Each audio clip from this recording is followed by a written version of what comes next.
So part 3, all the money to rule the world. So we want to continue on for 15 minutes? Okay, people are like, yeah, continue on, all right. Cool, so at least it's not boring, right? Life's not boring, especially these days, yeah? Kind of in technicolor. Remember, it's psychedelic now. So, all the money to rule the world. Okay, current emotional state. I need money. Anybody can relate to that? That's the emotional state. I wonder how many people, how many billions of people, that is their emotional state. No. My first trip to India in 2001, I was advised to not really talk to many of the local Indian people, unless of course they were dressed very nicely and spoke very proper English. And I was in Mumbai, and I wasn't. Hang on, oh no, that trip I was in Delhi, New Delhi.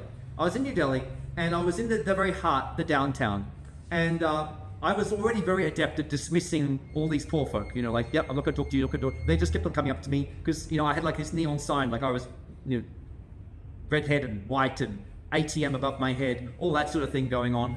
And so they were, even though I, saved up for months to get there, it was my dream come true for 10 years. All I'd wanted to do, all the 90s, I just wanted to get to India. Finally I was there, and I was like, oh, I was so happy. It was so strange because it was so smelling, so dirty, so messy, and it was just so much better than Australia, which was squeaky clean, and it was jam-packed with people. There was just people pressing me all the time, and Australia had the space, and yeah, I was just in love with India. I was like, wow, I can breathe here, even though it's so smoggy. And I feel back in Australia, claustrophobic with all the clean air.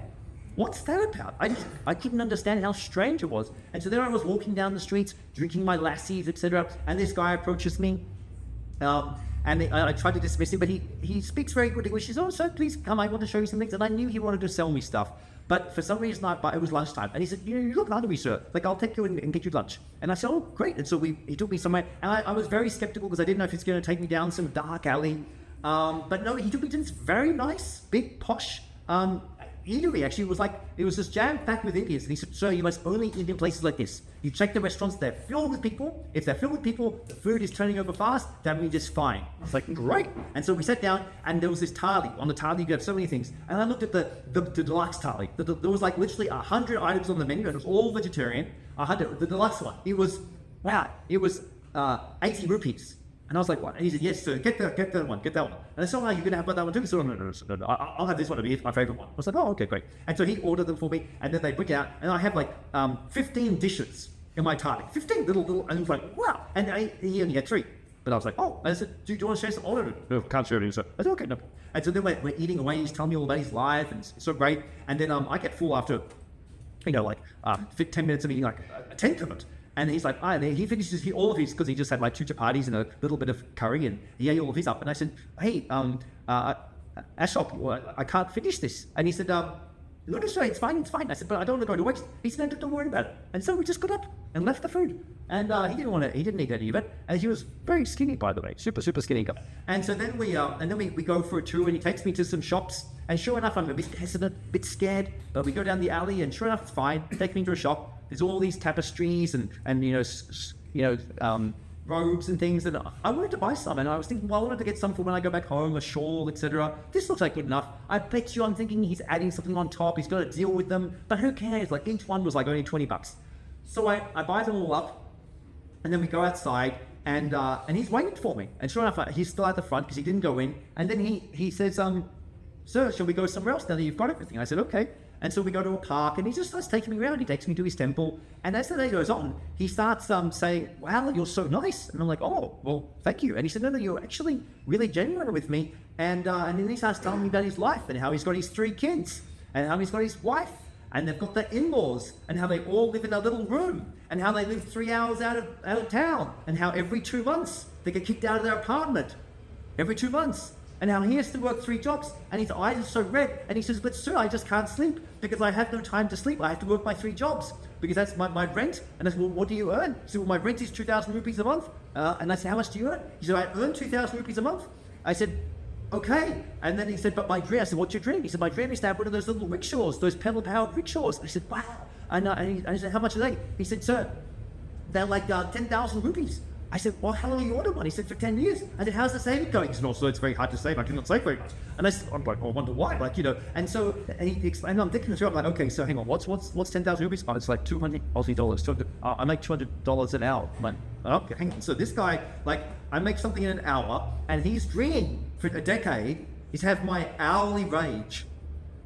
That's his dream. His dream is 1 hour of my life. So I said, hey, how about I go to the ATM?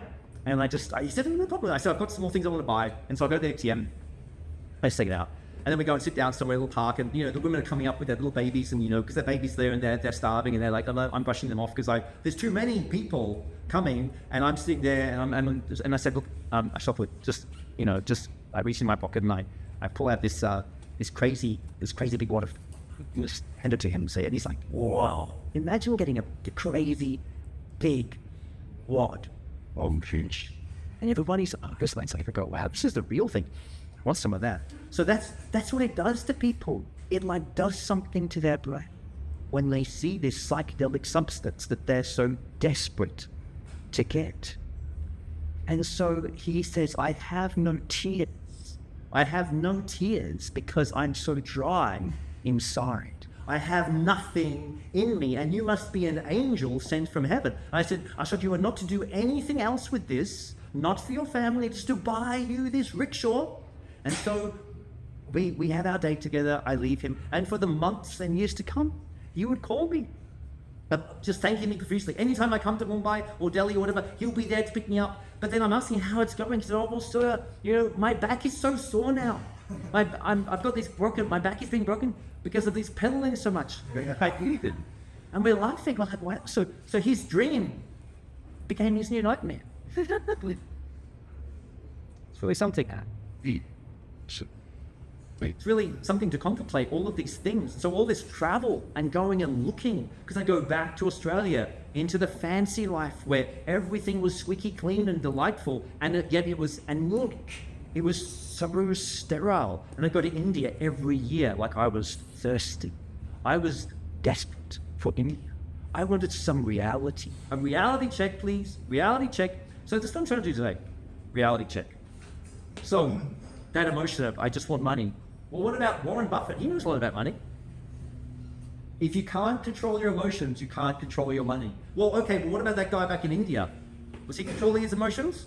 Was he controlling his money? It's kind of easy for Warren to talk about, but what else does Warren have to say? If you don't find a way to make money while you sleep, you will work until you die. Well, I guess a shop back in India knows all about that, right?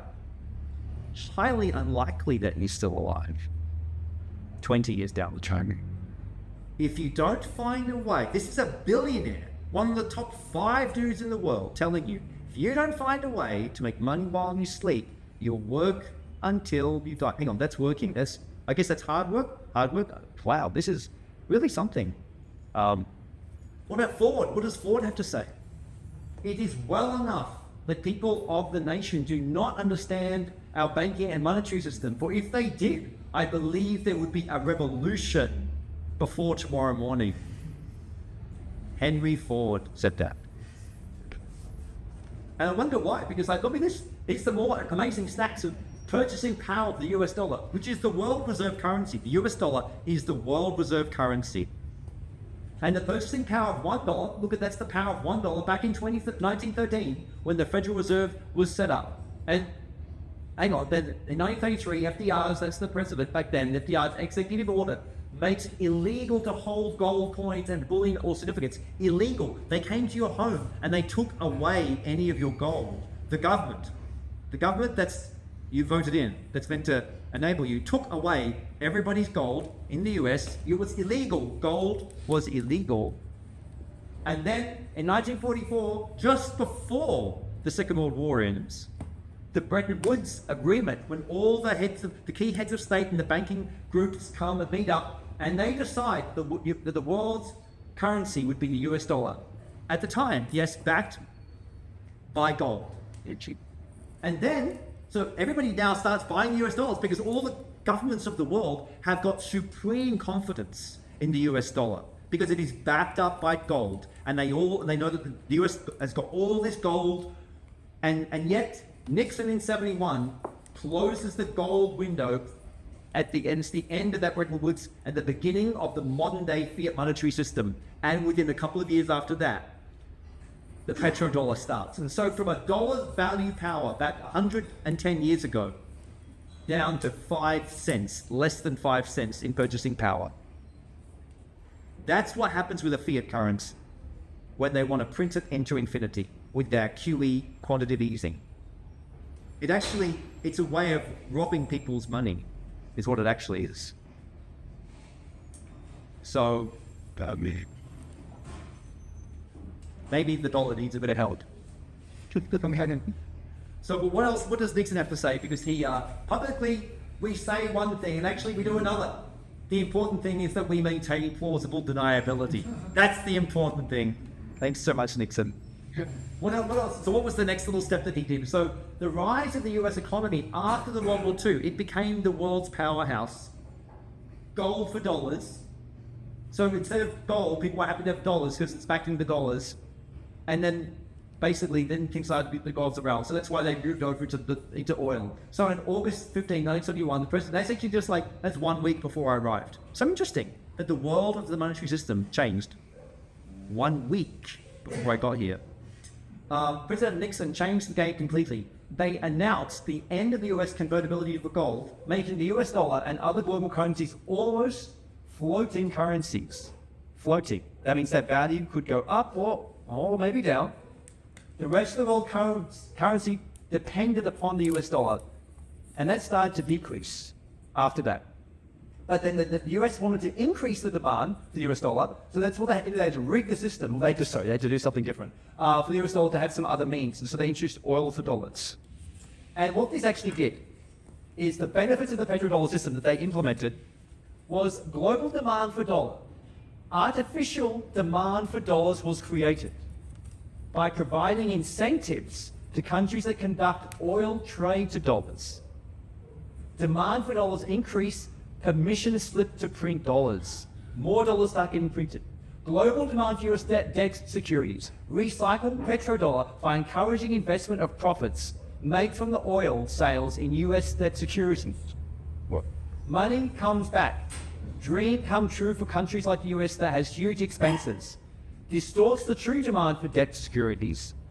Hence, an artificially low interest rate, artificially low, maintained that will vanish once the petrodollar collapses.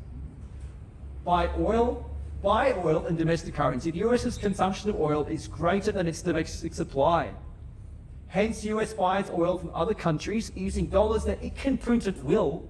It has an inexhaustible supply of dollars that it can buy for oil, cause an increase in demand for dollars and debt securities by oil buying from all those countries. And then what the intelligence community knows is the petrodollar, look at the dollar surge, the printing after that. Oh my goodness. The most traded currency by value in the whole world is the US dollar. You always want your currency, what you've made, to be the most needed and traded. I mean, it leaves everything else in the dust. The stock markets, look at all the other countries. These are the biggest countries, US dollar, the rest of the world. It is bigger, the stock market, than all the others. The Federal Reserve are privately owned. It's a privately owned, apparently Rothschild's central bank cartel of some, I'm not saying that's what, this is a little meme I picked up, that charges tax-paying payers interest on the money they print out of thin air. So the taxpayers pay the interest from the money it prints. If the Fed can just print money, this is not me speaking, this is someone doing it on there, then why do we have to pay taxes? It's so weird, all this stuff. So weird. And so we've got some more in-depth details here about how the Treasury works, the Federal Reserve, because it's important that you understand how the monetary system works for you to understand how you can be empowered on the next steps that you'll be taking, that I'll be going through, that will quite simply blow your mind, because never before in history have all of us had the same power that the Federal Reserve Bank granted to itself in 1913, that I am about to lift up the curtain and show you just after the break. Here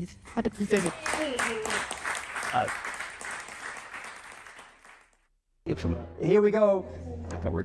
Now,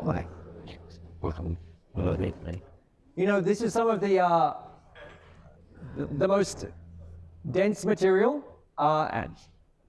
and to be honest, I find it actually quite confusing myself, the way that they've put all this together. So we're reconvening now about in the section on all the money in the world. We're talking through how the current financial system, how the model works, and how the US Treasury creates these T-bills as authorized by Congress. So the congressmen have been elected, and this is different in different countries, but they're sort of vaguely similar. Now then, the primary dealers here, the primary dealers take an unnecessary percentage of all transactions. While T-bills and dollars are created from nothing, they are carefully accounted for. So there's nothing backing any of this money production, and there's no accountability, or there is accountability because it has to be authorized in Congress, but they usually just make an announcement, and most people are either they don't really understand it, or they're bored, or whatever, so it just goes through. The Federal Reserve runs the US dollar system. So the Federal Reserve is a privately run, it's not even a bank, it's just a company. Imagine a company that's not elected, that's able to produce all the currency that is the underpinning of the whole world's economy. The whole world's economy is underpinned by this particular company, the company of the Federal Reserve. And it's like, like FedEx, Federal Express, you post things. Do you think that FedEx is actually run by the government? No, it's shareholders and it's a company, you can buy shares in it. At least you can buy shares in FedEx. You can't really buy shares in the Fed. Dollars are created here as the Fed issues an electronic check drawn upon itself. In other words, the dollars are created from nothing. The Fed also makes emergency loans to banks and may buy or sell securities, always via primary dealers on the open market. Modern money mechanics, so this is what they call the modern mechanics. And even more complex and maybe more interesting is how the IMF works. You have the International Monetary Fund, the IMF, the World Bank, the World Health Organization, and the United Nations. Does any person, any citizen in the world elect anybody to these groups? No. Nor to the Federal Reserve. All of these are unelected bodies who are actually able to manage. These are the board of governments. Guess what? You just go to Google or DuckDuckGo, one of the search engines, you just type this stuff in. You go, IMF governance in the images, and up pops an org chart. It's all right there for any of us to have a look. All the information, all the time. And they even go into minutiae detail. You have the country authorities, the executive board, the staff, all these people, the surveillance users. Oh my goodness, it's so detailed.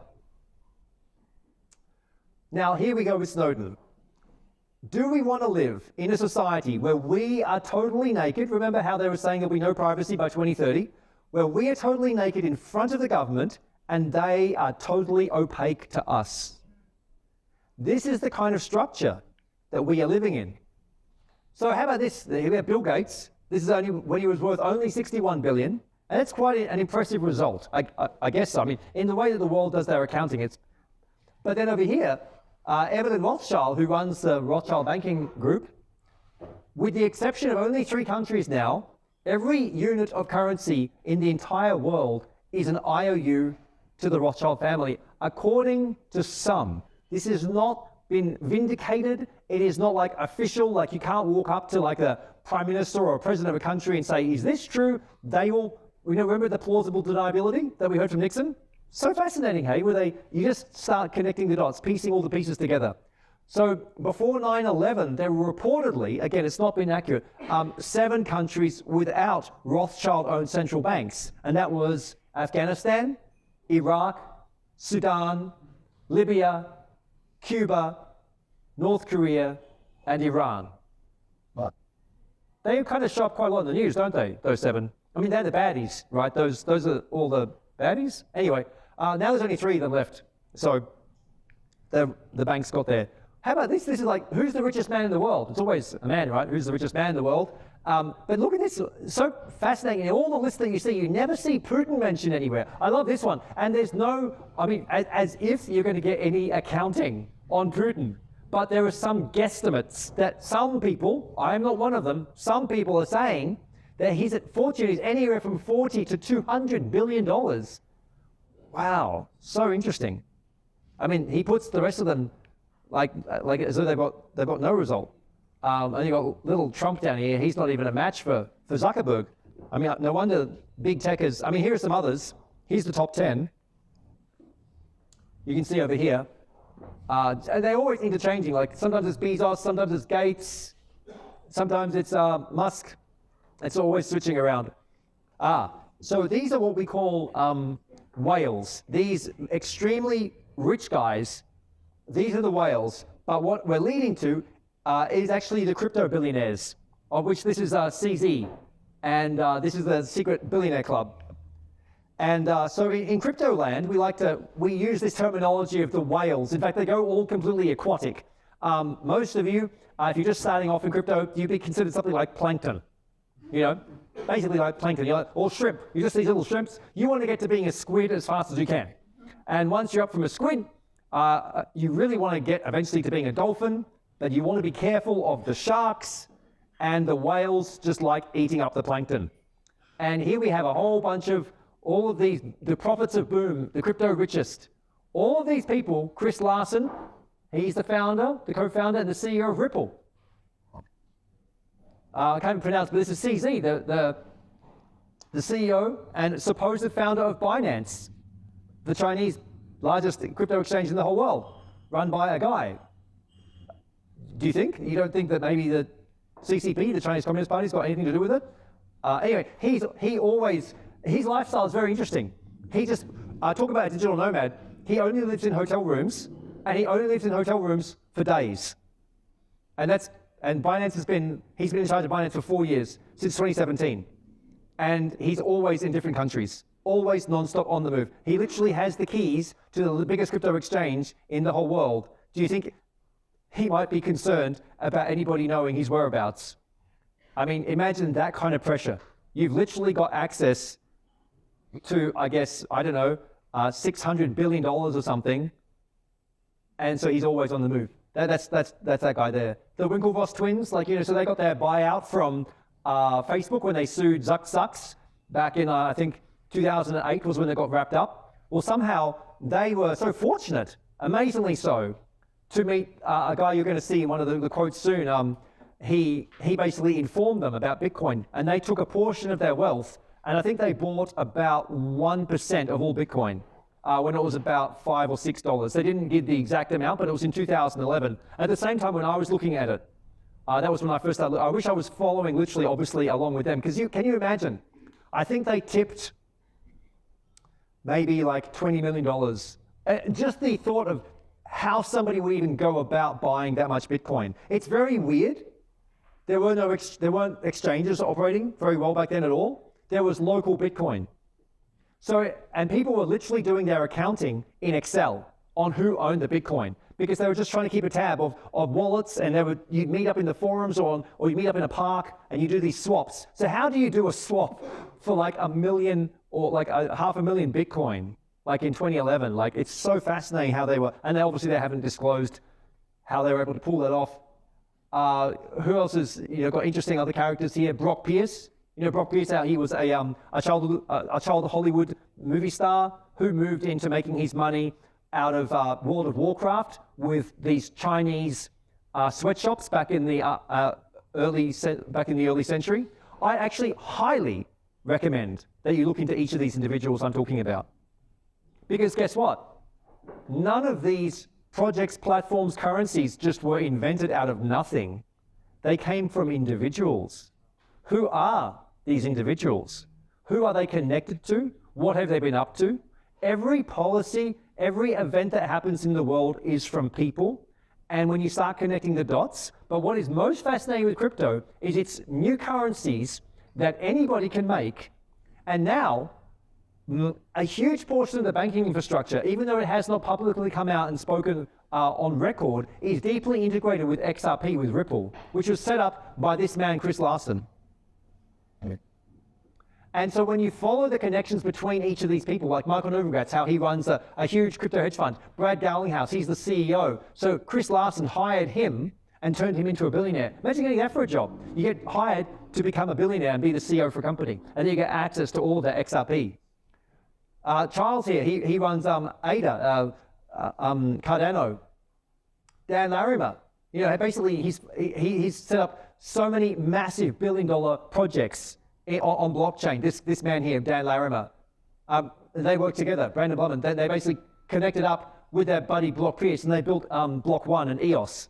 I have so much intel. I cannot remember. Everything I'm saying is incomplete. I have so many slides to share with you. I'm just giving you the crumbs. Barry Silbert, how he runs Grayscale, one of the largest crypto hedge funds. These people, they declare, this guy, Vitalik Buterin, he set up Ethereum, but so strangely, he happened to go and sleep on the couch of XRP in their office when he was only, I think, 19 or 20. And XRP Ripple, they'd already developed smart contracts and the programming of money, but they decided to shelve it and show it to Vitalik, who then took the information and built Ethereum. They took him into their private offices and they showed him smart contracts. And then he built Ethereum and launched it in 2015. You can dig online and read all of this stuff. This is a 20-year-old kid. What is going on with this stuff? He's like, how old is he now? 27, 28? I don't know. He's something very young. And he has billions. He has just, it doesn't even, you can't quantify. If you're in the core inner sanctum of Ethereum, which we'll be getting into, Tim Draper, he runs a massive crypto hedge fund. How did he get started? Well, when Ross was, this guy called Ross, he was running Silk Road, which was the first major e-commerce platform for Bitcoin. And admittedly, yes, there was a huge amount of drugs being sold there, and everything was, there was a lot of illicit material.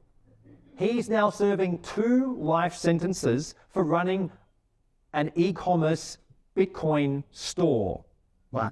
Right now, in prison, forever, and I believe he's in his 30s, 2 life sentences. This guy, and all the Bitcoin that he had was seized by the FBI and put up for auction and purchased by Tim Draper. I am friends with these people. They chat with me. Can you start to imagine why I wouldn't want that many people coming to this conference? It's so fascinating how close we can become to all of this. There is no way I would be having an audience of 500 people like I would often do. It's even very odd to be telling you all of these things. But let's see what happens. Let's see what happens. So what's going to happen here with the probability of the automation? Remember, what was that word that Klaus said? The relentless? The relentless automation that's on our way by an occupation. So this is the median hourly wage. Some more charts that are meant to baffle you, but I'm here to unpack everything. So this is the percentage probability that your job will be automated based upon the hourly wage. So if you're earning less than $20 an hour, the probability of your job being automated is only at 83%. The probability of your job being automated, that means, what does that mean again? The automation of your job? You don't need to show up anymore? I think that's what it means. Then that's only 31% of those who are earning $20 to $40 an hour. And if you're earning more than $40 an hour, 4%. Just something to think about, right?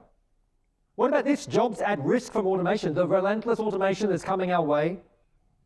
Waiters, 73%. Shelf fillers, 72%.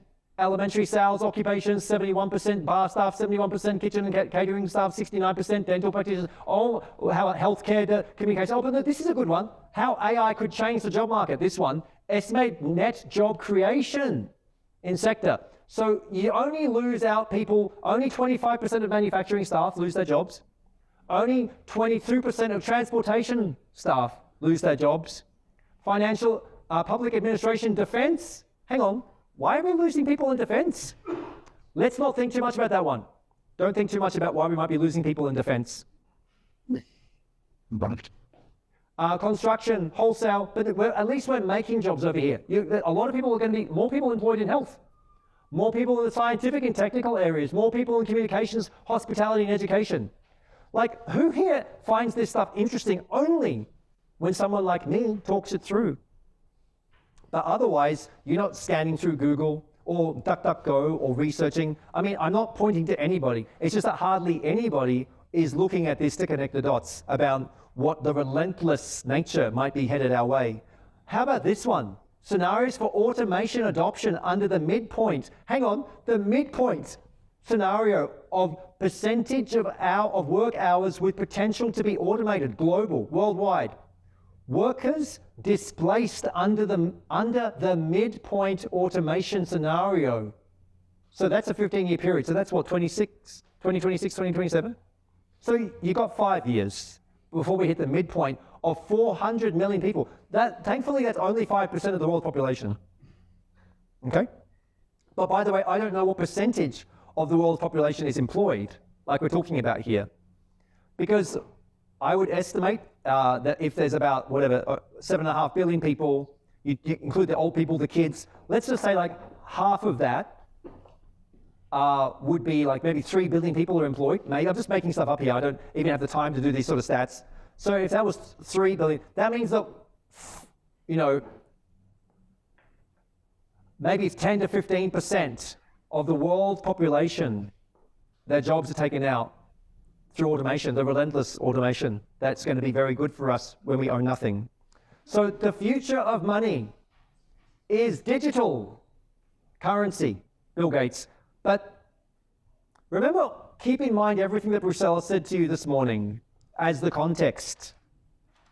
Cryptocurrency, anything that is not actually fully decentralized is not a cryptocurrency. Listen to these people very carefully. Listen to all of the words that they say. Listen to what Klaus Schwab says. Listen to what Bill Gates says. Dissect them, not from their smiley face and what they're explaining to you, but digital currency. That is not cryptocurrency. But they've told you what the future is. And there is the growing focus on CBDCs. Who else gets excited or interested when they hear about CBDCs? I bet you almost none of you. And yet my ears perk up because I've been informed on the central bank digital currencies. Digital currencies, not cryptocurrencies, not decentralized. CBDCs can complement currency in circulation, enable diversified payment formats. See how good this sounds?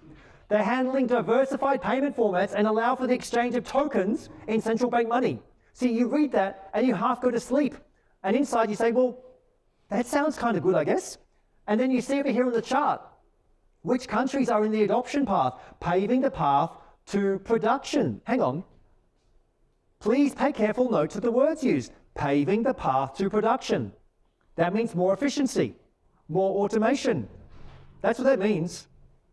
Production. You need to be more productive in order for this to be unfolding. According to the World Economic Forum, why does the World Economic Forum keep showing up all the time?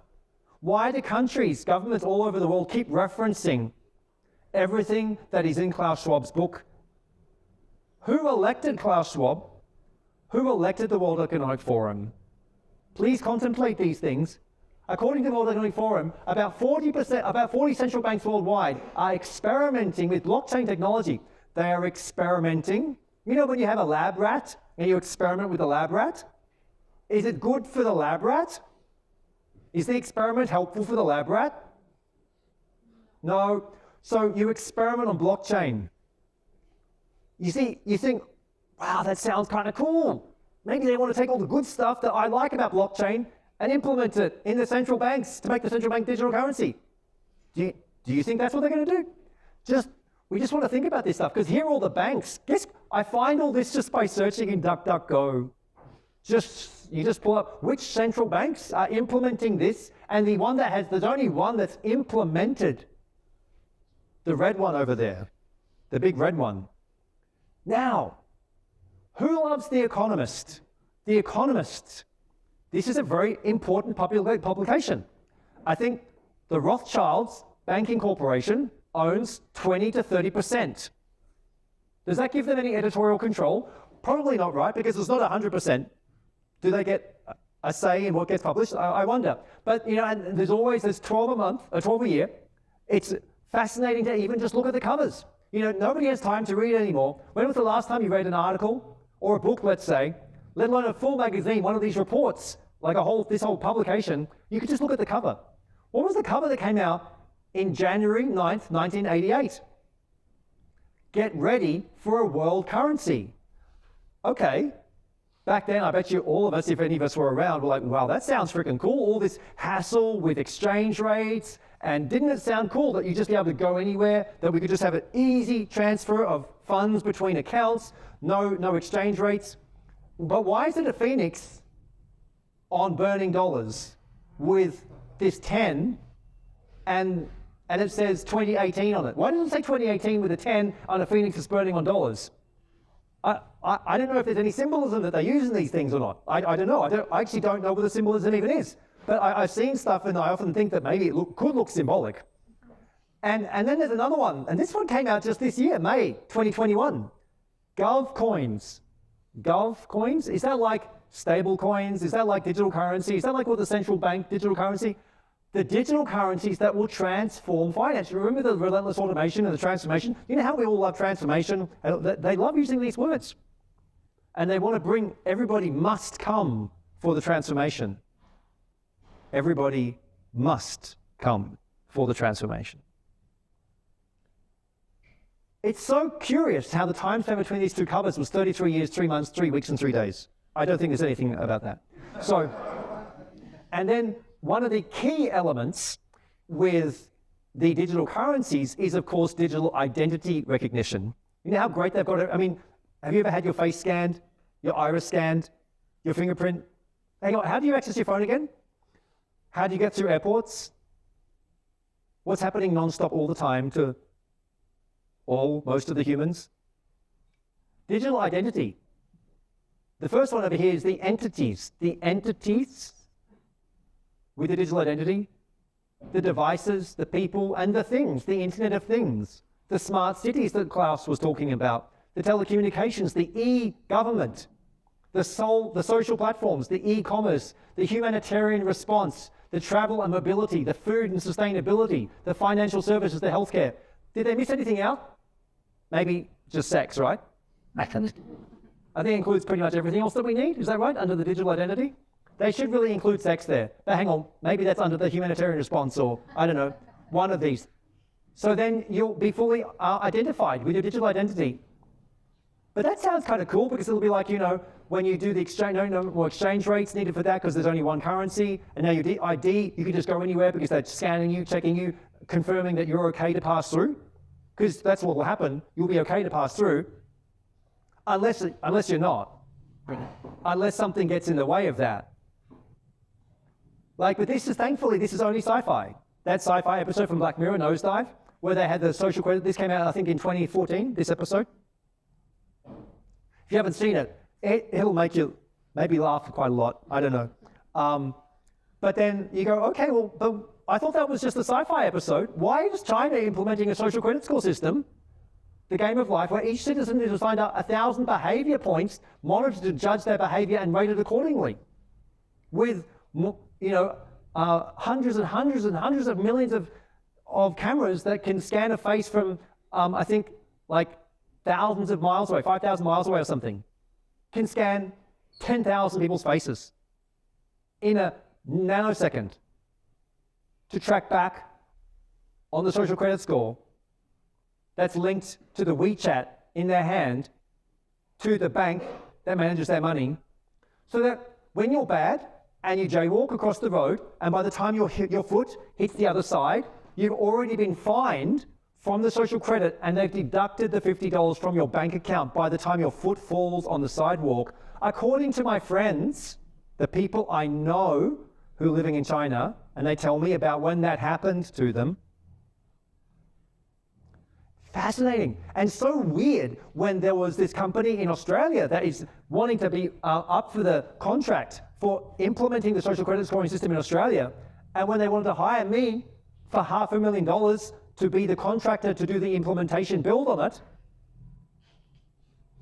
how strange can things get when you go to Davos and they all know your name and what you're up to? So thankfully, well, you want to be over here for the reward side, right? So citizens get points by donating blood or money. That's the first one. I don't know why that was up there. Engaging in charity work, praising the government on social media. So then helping the poor, but you lose points. So you actually lose points. No one's visiting. So you don't visit any aging relatives. If you don't visit them, you lose points. Cheating. If you cheat in online games, if you cheat, insincere apologies for crimes committed. So, yes, spreading rumors on the internet. If you spread a rumor, now that's nothing. If you want the deep dive, you get this book, and if you can't read anymore, like pretty much everybody, maybe sometimes even me, you listen to the book, the audiobook, The Perfect Police State. Wow. Where they go through what's happening to the Uyghurs. Even though it doesn't start with a W, that's actually how you spell Uyghurs in the Uyghur camps. Do you know that they've got not only can the cameras now scan 10,000 people from thousands of miles away and get the ID perfect, but the cameras now, if you're sitting in a room like this, and if I was the camera, the ability to track the minutiae on your facial expressions, on your skin, while you're watching the presentation, which by the way, I didn't tell you I was doing, haha, no, just kidding. So scanning all of you in that instant, tracking your thoughts, and your emotional state in real time, so that when I check in with you afterwards, did you understand what was explained to you? Do you agree with what Barnaby said? Hang on, I saw you flinch. I didn't flinch. I know, but if you track in here, the way it looked on the modeling here, you could see, so we can already tell from all the millions of people that we've scanned exactly how a response on the face would flicker. So when you're in that room, if you're one of the Uyghurs and they've already pulled you back into the re-education camps 5 times over the last 5 weeks, how are you feeling when you're watching the re-education program video? You're like, wow, I really got to get my compliance right this time. Yeah. It's all explained in this book about what's going on, but nobody in media is talking about it. So thankfully, we could have some kind of revolution on the way with finances, because remember, all money is dependent upon, all power is dependent upon money. And so those with the power, here's the crazy bit. Once you get power, so in the old days, when the kings first figured it out, they got some gold, and because they already had a few mercenaries, they probably start off with having like 50 mercenaries, and they're like, okay, just go and kill anybody who's against us. So they remember the other quote about the violence, so they just used violence to make everybody scared, and then they told their mercenaries, we're going to make sure everybody only likes the gold coins, so forget about dealing in barter, everybody's only going to do gold coins, and I'm going to pay you in gold coins, and you're going to go and enforce them. So I'm going to pay you to go and enforce the gold coins on the villagers, who will then be trained to use my gold coins, and I'm going to use half of you in the army to monitor and guard my gold mines. So I'm paying you to mine my gold mines, and hiring you to subjugate the peasants so that everybody follows my decree. There's a perpetual loop there, isn't there? Because the incentive structure is to maintain the status quo. But thankfully, even this guy, Milton Friedman, who was an American economist, in 1976, he received the Nobel Memorial Prize for Economics. He must be a smart guy to get a Nobel Prize. I think the internet, so already, this is 1999. I think the internet is going to be one of the major forces for reducing the role of government. The one thing that's missing, but that we will soon be developed, is a reliable e-cash. That was in 99. That's when I first started using digital currencies that were being pioneered online. Here's another quote from him. Economic freedom is an essential requisite for political freedom. Economic freedom is required for political freedom. By enabling people to cooperate without coercion or central direction, it reduces the area over which political power is exercised. Sounds like it starts with economic freedom to me. That's how it sounds. So what might we be on the brink of? Well, some people say that maybe war is coming, but I can say for sure, according to me, whether I'm right or wrong, up to you to judge, that a currency war is brewing. We're already in the early skirmishes. I don't think we've seen a full-fledged currency war yet. A war with currencies. Who uses the currencies? The people do. All the people try not using a currency. You'll use it today. You'll use it every day. So this guy, he knows a thing or two. He used to be CIA. You really want to start listening to what James Rickett has to say. So many YouTube videos, so many podcasts. He's very open about his times with the agency and everything he learned. How about this guy, Roger Ver? And when I realized that Bitcoin has the potential to undermine every government on the entire planet's ability to wage war, I knew I had to get involved and start promoting Bitcoin full time. That's what he had to say. And he put all of his cash that he had at the time, or maybe most of it, I think it was about $100,000 into Bitcoin in 10 or 2011. He's become a billionaire, and then he went on to try to destroy Bitcoin by copying it with Bitcoin Cash. You see, the people, it's the people. Roger Ver's power. He was imprisoned in the United States, and then he was let out after he finished his sentence, and then he went on and made a bit of money from a little business. All of this is in the forums on BitcoinTalk.org. You just go to the forums, you can go back and look at his first posts, the runs he wrote asking how to buy Bitcoin in 2010. And then he became a billionaire, and then he tried to destroy Bitcoin and make Bitcoin Cash. They used to call him Bitcoin Jesus.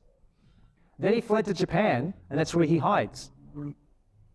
And I haven't heard much from him for years. So interesting, right? Who these people are. This is so deep. I find it fascinating. I love looking at it. How about this quote from Albert Camus? The only way to deal with an unfree world is to become so absolutely free that your very existence is an act of rebellion. It's powerful stuff, eh? I find it so.